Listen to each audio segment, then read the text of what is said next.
All right, you're good whenever. What's up, everybody? Welcome to Tater Talk, episode 77.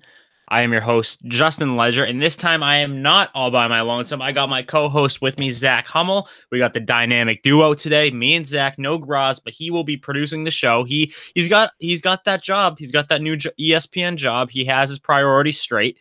He'll be at least producing the episode. He's a busy man, but we got the duo. That's all that matters. We got the original duo, me and Zach on the show. Zach, how are you?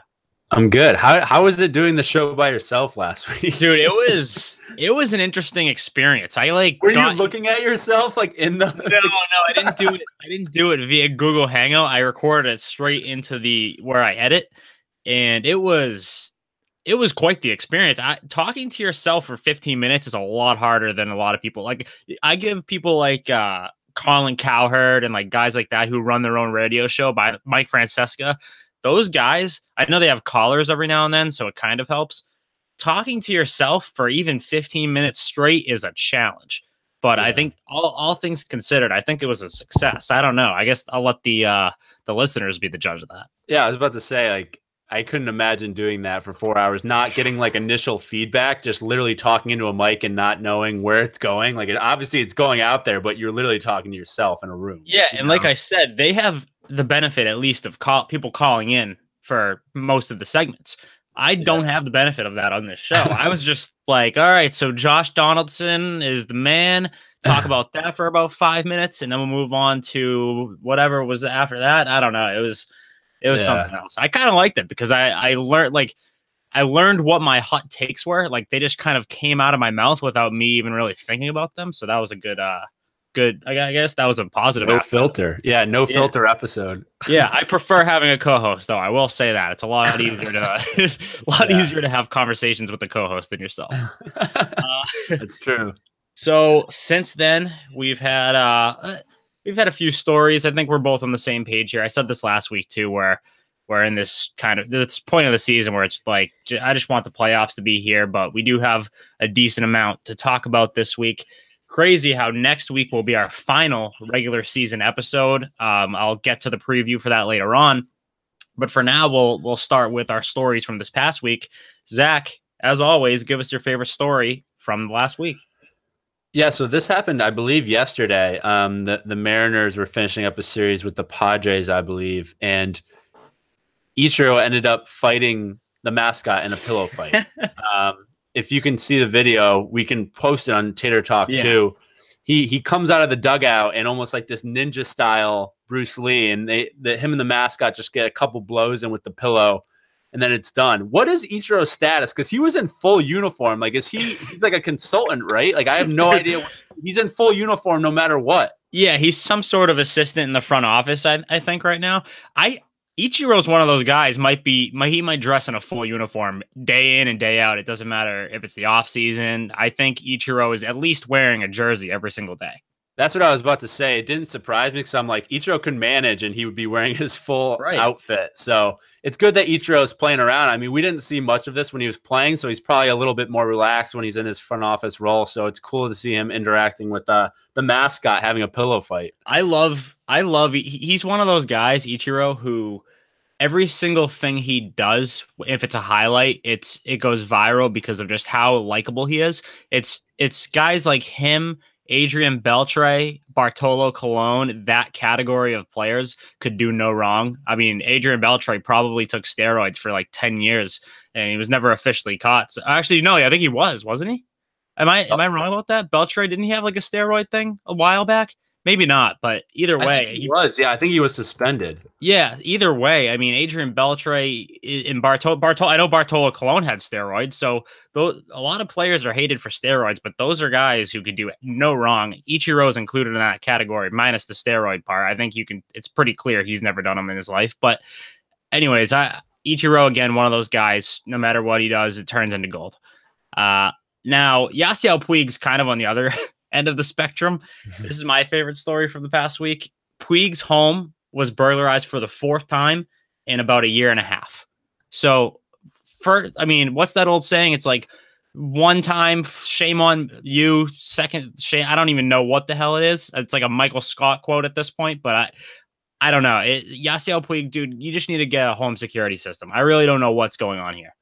Yeah, there's two things here. He's either never locks his house and the robbers just know it's an easy target, or he's got a lot of enemies that are willing to break into his house. It's one of the two, and I believe it's probably the latter because I feel like he could rub a lot of people the wrong way.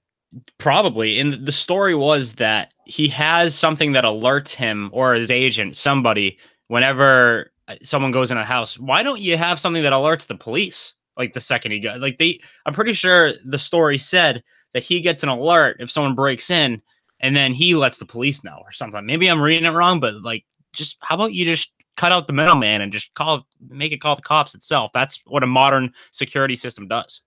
Now, this is my conspiracy theorist coming out. I think this could be somehow linked to him getting extradited from Cuba and like leaving.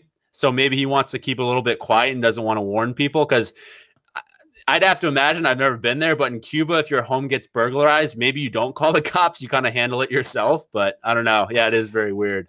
I really don't know what's going on here, but it's getting to the point where it's a funny story to follow, because this is going to happen probably. Maybe not for the rest of this. Maybe in the playoffs. I bet this will happen again in the playoffs. I don't know. I just have that feeling. At this point, why would you count that out?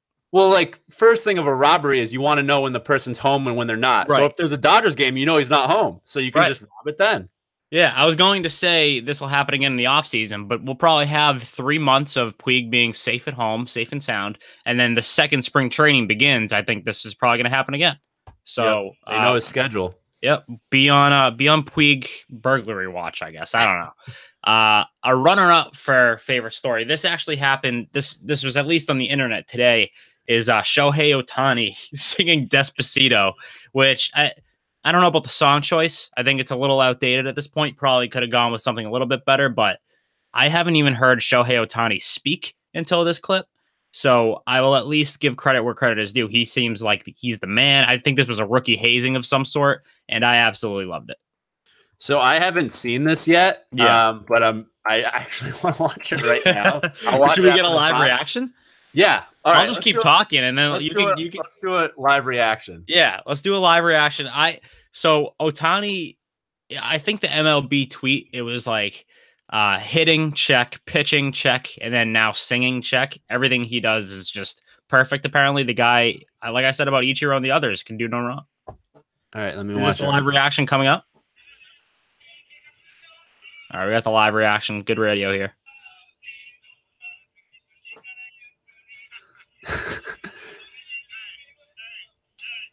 This team loves it. Yeah. He's got a really good voice. Yeah, he's not bad. He's really not bad. So that was a great clip. That probably, I mean, if that wasn't so late, like if that happened, I don't know, earlier in the week, that would be my favorite story. But I'll go with two favorite stories, I guess, this week. Yeah, I mean, good props to Ohtani. Like you said, I didn't even know he could speak English, or it looks like he's reading off a thing, but he dabbed afterwards too. So that's, I mean, that's the most 2018 thing ever, dabbing after you do that with your team. Yeah, he earned major brownie points with me after that, and I already loved Ohtani to begin with. So now going from some positive, fun stories to Debbie Downer stories, we're going to talk a little bit about injuries because they have playoff implications. All three of these do, starting with Trevor Story.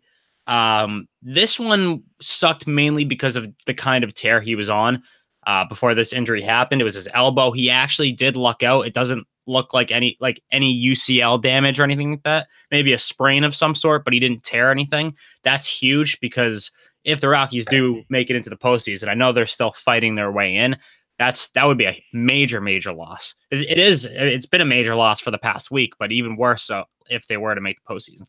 Yeah, I saw that injury, and you know how big of a Trevor Story guy I am. And I'm like, God, right now, like happened earlier in the season, so we can get healthy and help them during this push to the playoffs. But it sounds like he's going to be in the lineup tonight for them, so we'll see how it goes. I mean, wrist things flare up, shoulder things flare up all the time. So let's hope it's good for him, because if the Rockies have any chance, they need his bat in that lineup. As you saw when he was out, I think they went like 2-4 or something. Right. You know, they're not good with him, not in that order. Right. The way it was originally reported, I think it was Rosenthal. I might be wrong about that, but either way, the way it was originally reported made it seem like Story was going to miss the rest of the year because he had UCL damage in his elbow, obviously. And it completely turned around over the next day or so, saying that he was going to be fine. He was just day to day. So that was a big sigh of relief, in my opinion. Now, this one is unfortunate for the Yankees because he is out for the season. Didi Gregorius. This is an injury that I think could really cost the Yankees down the stretch.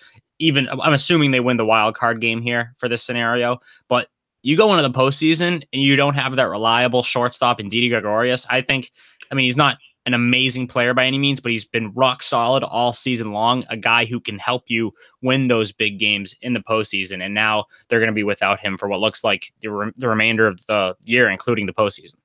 Yeah, I mean, he hurt his wrist sliding into home plate on it. Looked like a pretty casual play, like it was a regular slide. I mean, if I was not a Red Sox fan, I would say this is terrible, but I'm not too broken up about it. Right. It stinks that he plays the whole season. I think he's a great player, and he really divides up that lineup. They're really righty heavy, Right. and he's like one of the left-handers that's in the middle of the order. So I think it's easier to pitch to them now. You can just keep your right-handed reliever and pitch to them. Gregorius kills right-handed pitching. He's been playing well too. So I think the replacement is Echeverria. Right, and he's a defensive guy. He cannot hit for shit. No. He'll give you a few web gems here and there, save some runs maybe, but he is no. I'd rather have Didi out there 10 times out of 10, obviously. I was about to say he's probably a defensive upgrade, but his offense is so bad that it's not even an upgrade overall. He's way worse than Gregorius, so I agree with you there. We'll see how that plays out, and we'll also see how Charlie Morton's injury plays out. I think he's going to be okay. He was removed for what I saw the last time I saw an update on this injury. He was removed for precautionary reasons after one inning in his last start, and I think he's going to be all right. We'll probably get more info as time goes on, but say he is out for any extended amount of time, it hurts the Astros. I'm not going to be completely, counting out the Astros because they already have enough talent in that rotation. But Charlie Morton came up huge for them last year in their in their World Series run. So this would hurt if he were to miss any extended time. Yeah, I mean, they probably go Cole, Verlander, their first two guys, and then after that, Keuchel's had a down year. So Morton's probably that guy. And like you said, he was so good in the World Series versus the Dodgers. He'd come into the game and just shut teams down for a couple innings. So the Astros bullpen has been shaky. So if they can add Morton, that's a huge upgrade for them. So yep. And as of right now, I believe the Astros magic number is 5. I might be wrong, but I mean, that's going to change. I think they play tonight being Monday night. So that could change by the time this episode's released. Either way, it looks like they're about to clinch the AL West. They seem to have that locked up. Now, going into the rest of the division with wild card updates, all this good stuff, I'm glad this is the last week we really need to do it, because next week we'll find out whoever clinched the postseason, because it's the end of the season, of course. Now, in the AL East, the Red Sox clinched finally over the Yankees. We saw that coming from a mile away. The Indians clinched last week. I talked about that in last week's episode.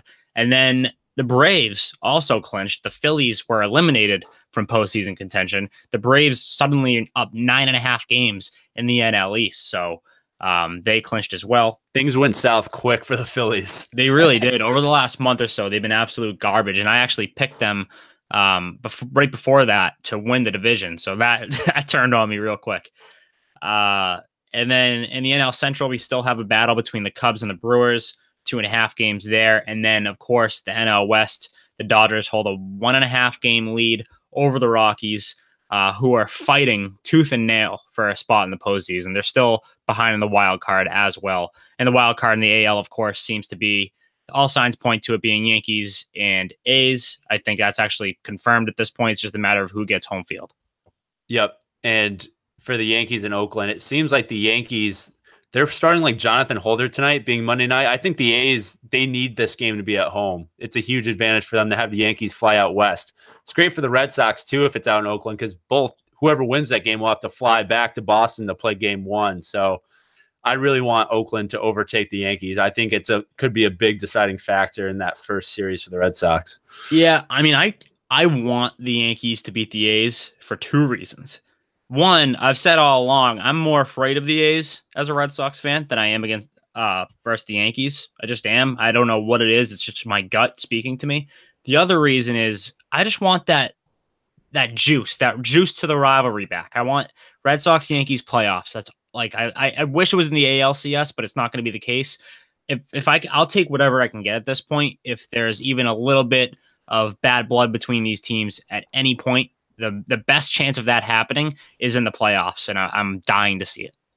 Yeah, I'm still sort of scared of the Yankees just because I don't believe wholly in this Red Sox team at this point, but just excitement factor. I mean, each one of those games would be probably some of the best playoff games we've seen in a couple of years in terms of just excitement and fanfare around it. 100%. The worst case scenario from this point on for the Red Sox would be to go into the postseason, go against the Yankees, and lose because of their bullpen, and have the Yankees win because of their bullpen. If the Yankees win because Zach Britton has an unbelievable postseason against the Red Sox, Dave Dombrowski will never, ever, ever live it down.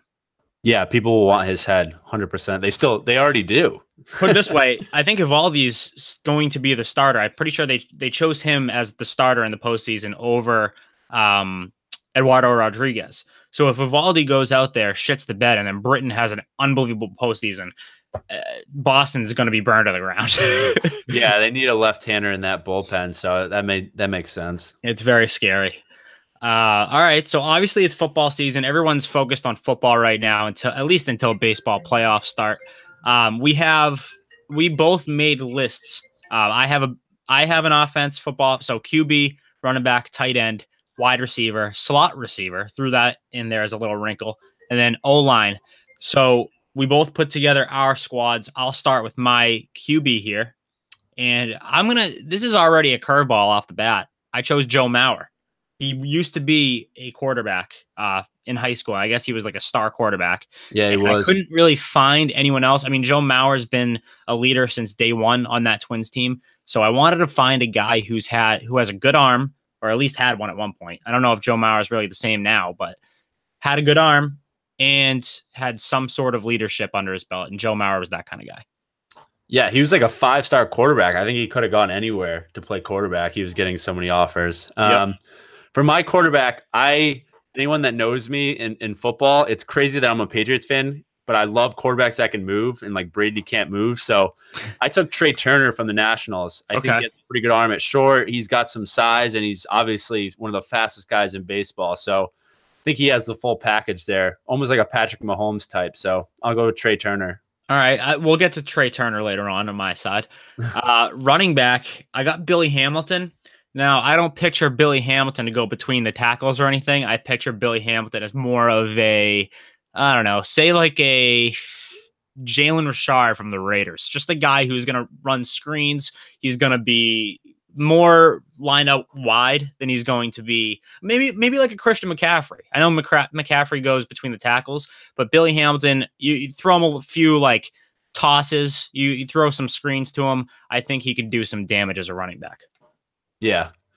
The problem with Hamilton is I feel like he couldn't take a hit. Like I feel like he'd snap in two. That's definitely a risk you take in having Hamilton as your running back. So my running back, I went with like a guy that's kind of built like a Toby Gerhart. Remember that guy? I go Mike Trout. I think Mike Trout's the running back. He's probably around 220 pounds. Got some good speed. Can probably take a hit, lower his shoulder. Grew up in New Jersey, so you got to know he's a tough guy. So I'll go with Trout. I feel like I thought about Mike Trout for each of these positions. Yeah, right. Trout can play anywhere except O-line. I think all the others are fair game for Mike Trout. He's almost like the middle of a bingo card. Yeah, that's great to put him on your team. He can play anywhere. Exactly, versatility. Tight end. I got Aaron Judge. He's just a big dude, and I think I don't know. That's all I really had. I just pictured a huge guy on my team, and I wanted him to play tight end. So Aaron Judge. That's it. Yeah, I know nothing about his hands. I'm guessing he plays outfield, so he probably can catch. So I went Aaron Judge as well. And I think he could block. He could probably fare pretty well in blocking. Now, wide receiver, Jeff Samardzija. This was the easiest one of the bunch because the guy was a stud at Notre Dame. Stud wide receiver. So, I mean, I didn't really put much thinking into this one, but that's my wide receiver. Did you pick your tight end yet? Did I just skip your tight end? No, I went with Judge too. Oh, all right. But yeah, my wide receiver is Jeff Samardzija. Yeah, Samardzija was good in college. I remember watching him. I didn't know whether he's going to be, an MLB pitcher or NFL player, but decided to go with MLB. Probably the right decision money wise in terms of him. So I went with kind of a different guy who probably didn't play football growing up, Starlin Marte from the Pittsburgh Pirates. He just looks like a wide receiver to me. I don't know. He's got some good size, got some good speed. Yeah. Great outfielder. So just went with him. I think he would be a solid, just number one wide receiver. I like that. That's an outside the box pick. Like I would never think about Starling Marte, but I like it now that you mentioned it. Slot wide receiver. This is where I put Trey Turner. I think he'd be like the Edelman type. He'd probably get laid out every single time he went over the middle, but or like a Danny Amendola. Like that's the kind of guy he would be. So Trey Turner is my slot wide receiver. And he'd be on the Patriots, just a white receiver. 100%. That's why I thought about it. I went with Malik Smith from Tampa Bay. Just kind of the same thing as Hamilton. Just short, quick, can get in and out of breaks. More quick than fast. Yep. That's what I'm looking for out of my slot guy. So I'm with Malik Smith. All right, in my own line, just for comedy purposes more than anything, Bartolo Colon. I don't really know how he'd do as an O-line per se, but I think just the size alone, you got to give him a shot. Yeah. Definitely Cologne. I picked it all line. I have 5 guys. Oh, you do? Let's hear it. Let's hear it. Evan Gaddis at tackle. Rowdy Tellez from the Blue Jays. I don't know. He just got called up. He's okay. I like it. 250. Yep. Daniel Vogelbach from the Mariners as my center. Schwarber as my guard, pulling guard, mobile, lost some weight. And then Jesus Aguilar as my other big tackle. So I like that O-line a lot. That's probably better than the Patriots O-line, if we're being honest. Probably. Another guy you could probably throw on there. I didn't talk about him last week, but that dude on the Twins, do you see that clip? I forget his name. He's that Astudillo. Yes. Astudillo. Yes. He's someone who you could throw on that list as well. He'd be my fullback. He's pretty fast and he's big bowling ball. Good point. He'd be like a Kyle Juszczyk of the 49ers, that kind of guy. He could probably run pretty good and block great as well. So he's got the hair too. Yeah, true. He's got fullback written all over him. I would not be shocked to find out that he had some sort of fullback experience in his life, or O-line. Yeah. All right. So we'll move on here to rapid reactions. As usual, we will go over these minor topics, I guess I'll say. We'll give them a minute each. Zach, do you actually have a timer? Because I'm an idiot and I don't have my timer on me. Yep, I'll get one right here. All right. So again, you have 1 minute to answer all of these questions. Let me know when you're ready to go. All right. I'm starting it now. All right. Christian Yelich gets his second cycle of the season. Both have come against the Reds. Thoughts on that? My thoughts are unreal accomplishment. I love cycles. I think it's a hard accomplishment. Betts almost did it last night. He's having a career year. I don't think he'll ever live up to this again in his career. The Cubs, they suffered a couple of bullpen injuries. Pedro Strop and Brandon Morrow. What do you think? I think the bullpen's going to cost the Cubs a World Series berth. I think that's their bugaboo. Buck Showalter for the Orioles and Jeff Bannister for the Rangers, both gone after the season. I think it's good for Showalter. I think he'll get another job. I think he's still into baseball. And Jeff Bannister, who is that? Just a no-name guy. He'll probably end up being a bench coach for someone. He's just a guy. Blake Snell. Now, he's been tearing it up lately. What do you think about him, his Cy Young chances? He's winning the Cy Young. He had a great outing again yesterday. How much time we got left here? 3 seconds. All right, Blake Snell's my pick for Cy Young. Boom. Killed it. All right, that was rapid reactions. And now we'll move on to our other segments, starting with Dud of the Week. And when you're hot, of course. We'll do that afterward. But Dud of the Week this week, who do you got? I mean, I teased it before the pod when we were just talking. It's Drew Pomeranz. So the Red Sox have been doing this thing where they're trying out all their pitchers to see who's good enough to make the postseason roster. And Pomeranz, in these games where they've been doing that, he's given up 2 runs each time. So if he makes the roster, I riot. He should not be on the playoff roster, should not be on the team. Drew Pomeranz is a dud. Yeah, I don't think he's gonna make it. I'd be stunned if he made it. That's a good pick for Dud of the Week. He's been a dud numerous times this season, so it's just the least shocking pick of all time. Mine is Gary Sanchez, another guy who's been a dud all season. You can't hit. The guy is someone you put in your lineup to hit a ton of home runs, and he cannot hit right now. Not only can he not hit, but he can't catch. Why is he still a catcher? He can't even. There's been like 6 pass balls per game when he's behind the plate. I don't understand it at all. Yeah, he's a bad defensive catcher. It will be surprising if they play him in that game, like at catcher in Right. Oakland. Yeah, I doubt they Cost him the will. game. I don't Yeah. think they should because he's the kind of guy who can cost you a game with one play, one bad play. We've already seen that happen Yep. in that game. I think it was against the Rays when he didn't hustle to first, and they could have won the game right there or tied it, I think, or something. I don't know, but Gary Sanchez, an easy pick for Dud of the Week. Yep, for Um, sure. Now, I did give the Yankees something here, something to cheer about because my when you're hot this week is Luke Voigt. 4 homers in his last 6 games. Don't know where this guy came from. He destroyed the Red Sox. So he would be my pick for when you're hot this week. It stinks because like if Voit was on the Red Sox, I love him. He's just like such an a-hole. You could tell he's a meathead a-hole from the Midwest. Have you seen that video of him benching with one arm? I was just about that's to mention going that. on everywhere. I've seen it a million times. It's like we get it, dude. You Right. lift. Yeah, I know. I can't stand it. And I wanted to try it. I actually said to my friend, I wanted to like go to the gym and like try this out. But I looked at like I set myself up to do it. And then I was like, I will actually kill myself if I do this. They can't do it's a lot harder than it seems. I don't even think I could do the bar one arm like that. No. No, just fall right in my face. It's the balance. Like I maybe strength wise, maybe, but the balance of it is I don't get it. That's hard.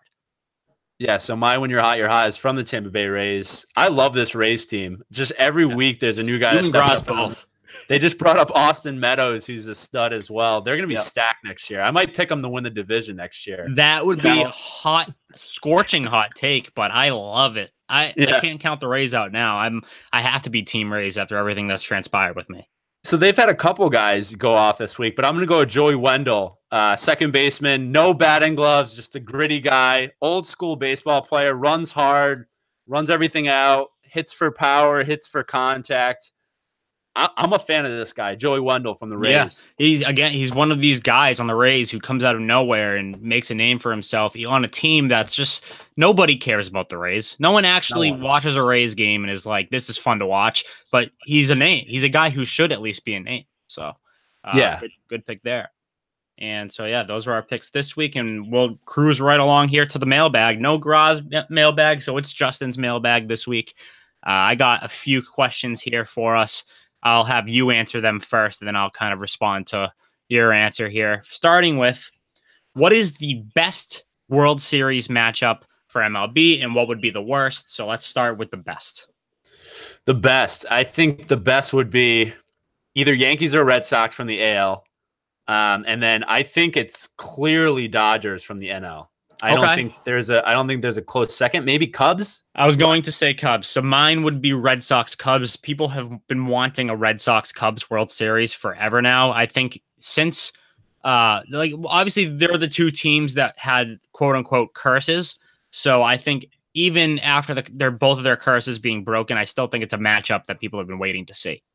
Yeah, I just like the Boston versus LA thing. I like the West versus the East. I think the Cubs would be good too. I just think they lost some of their luster and they already won one. If they didn't, I mean, that would be awesome. I think that MLB would also be fine with another Astros Dodgers just because there was a lot of excitement around that. True. A rematch for that would actually be really fun to watch. But the Dodgers have been struggling to even make it into the postseason. They've been fighting tooth and nail with the Rockies, back and forth with the wild card situation. So I can't get a read on which team out of the NL would be the most fun. I know the Dodgers, based on star power alone, would have to be in the conversation. The NL is just where it's tough to gauge everything. You can make an argument for each team.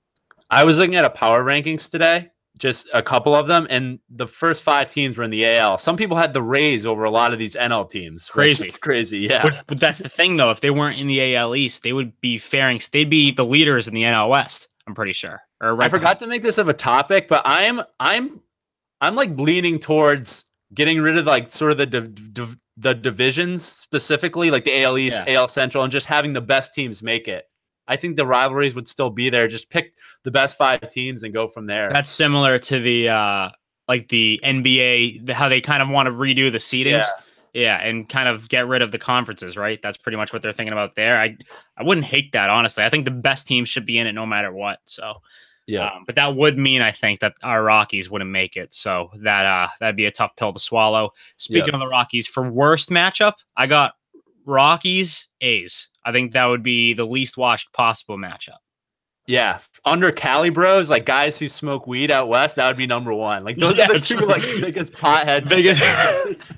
It's so true. Like, yeah, that's exactly the case there. But the A's, I think their attendance is like 10,000, even when they're in the playoff picture. And the Rockies, I know they get a crowd, but they've always been an under the radar team out in Colorado, no matter how good they are. Look at 2007 when they went on that run to go into the postseason and into the World Series, and no one cared. No one cared about the Rockies then. No one cares now. So I think Rockies A's would be the least watched. I think my worst would be Indians like Brewers. Obviously, the Brewers haven't won in a while, and the Indians haven't won, but it's just like Midwest. No one really cares. Brewers are kind of fun to watch, though. I was gonna say I would care. I think that would be a great series, like an under the radar great series. People that like baseball would love that, but you wouldn't get the casual fans. I don't think. Right, you always want a big market team in it from a national standpoint, but for a hardcore baseball fan, Indians and Brewers would be probably an all-time classic if we're being honest. Both of those teams seem very evenly matched. Yeah, 100%. All right, so that's question number one. Now, moving on to question number two, we kind of already touched on this. How do you think Didi out for the Yankees will impact them, if at all? I think we've kind of already answered this, I guess. So my opinion is just, it's going to impact them in a big way. Anytime you get probably a top 10 shortstop in the major leagues out of your lineup all of a sudden, that's tough. Yeah, I mean, if Bogarts went down for the Red Sox, who would be playing short? Zue Lin? Yeah, like Zue Lin. It'd be worse. I think the Yankees at least have a backup plan somewhat. Like Echeverria is not great, but at least he's good defensively. Exactly. Based off of probable starters alone, so really only taking in the starting rotations as a factor, who wins the World Series? I mean, if you're just looking at starting rotation, I think you have to go with the Astros. Yeah, I think that's a no-brainer. My Indians might be second. Yeah. I was going to say Indians, but just for the sake of switching it up a little bit, I'll go to the NL. And I'll say the Dodgers have been sneaky good pitching-wise. So who would be their top two guys? Right this second, I think it would be Kershaw and Buehler. I like Buehler. Yeah. Yeah, he's been really good lately. So I'm trying to think of others. Obviously, the Brewers would not be in that conversation. Neither would the Rockies. The Cardinals, no. There's really, I mean, the Red Sox maybe if Price is on, but that's a big if. Yeah, their playoff. I don't even know if we're considering their playoff like history, because Price is not, and Sale hasn't been great either in the playoffs. Oh my god, I'm very interested to see how Sale does this time around in the postseason. He didn't really get a chance. I know I guess he did. Like he sucked that one game, and then we'll see how he does this year before we judge. That was like the Kershaw thing. Like he pitched one game and people were like, he can't pitch in the playoffs. Yeah. It's not like the NBA where you get to like play every game and like over a 7-game series and see what you're made of. And Kershaw's actually been good these last couple seasons in the playoffs, but everyone, I mean, that narrative has already been set for him. So next up, who is the Yankees wild card starter? I think it's got to be Severino. I know he's been very up and down all year long, but that's your ace. I know you got J Happ and he's been doing really well. I think you have to go Severino. I'm going Tanaka. Okay. I don't know. Something about the way he's been pitching lately. I think he didn't have a great outing his last outing, but I don't think Severino did either. I'm just not sold on Severino. I think he could break down like he did in that wild card game. Was it last year? Last year, yeah. Last year, yeah. So I just think Tanaka will get you to the fourth inning, like in a close game. Severino, you could be down 5-0 in the second inning because he's either hot or cold. Very true. You're taking a risk by putting Severino out there, but I think a lot of it is bias from my point of view because I can't watch Tanaka pitch. Did you see that Red Sox-Yankees game, Erod versus Tanaka? They both nibble. Yeah. It took 2 hours to get to the second inning. It's probably an exaggeration, but probably also not that far off. Yeah. So, yeah, I'd take Severino there, whatever. We'll see what happens. For the A's, that question is just, it's so up in the air for the A's. Do you have a clear pick here? I've been saying all along, I think they go full bullpen. I don't think they have a starter. They literally throw a bullpen guy every inning and just match it up that way. I mean, who would it be? Yeah, I don't know. Fears? I don't know. Yeah. Mike Fears or his name is Trevor Cahill, like Brett Anderson. I don't know. It's so gross, but they're so good. It's like just the hump of crap pile. Yeah, and if they make it any further in the ALDS, we said this about the Indians a couple years ago. Like, there was no way a couple years ago the Indians were going to get through the ALDS, but I'd be stunned to say the least, that the A's made it through based off of their rotation. I mean, with Manaea hurt, it would be crazy if they made it through. Yeah, they've had so many injuries at starting pitch. They had that guy Graveman too, who went down. Not that he was great, but he was better than anything they have right now. Yep. So I don't know. That's an interesting one. I would love to see them go bullpen because I think that would actually mess with the Yankees big time. Yeah, they just throw Fernando Rodney in the first inning. That's a way to throw people off. Yeah. All right. So that's pretty much the show. I'll leave off on a Graz like one last thing here.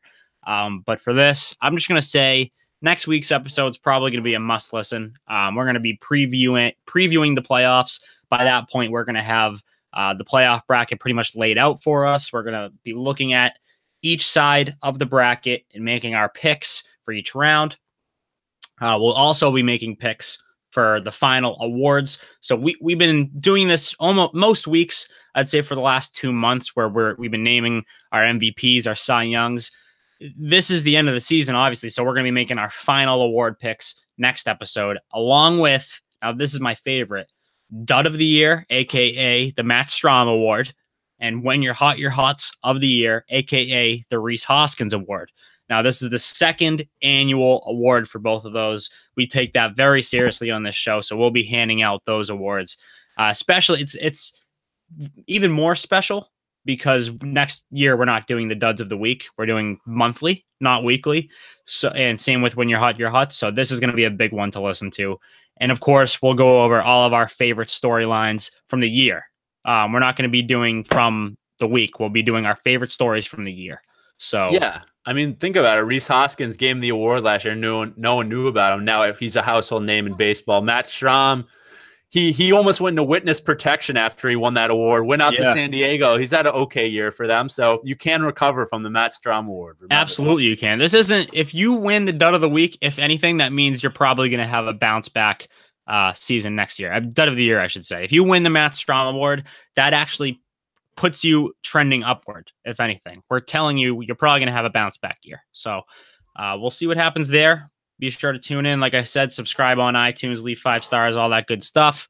And we will see you next week. Peace.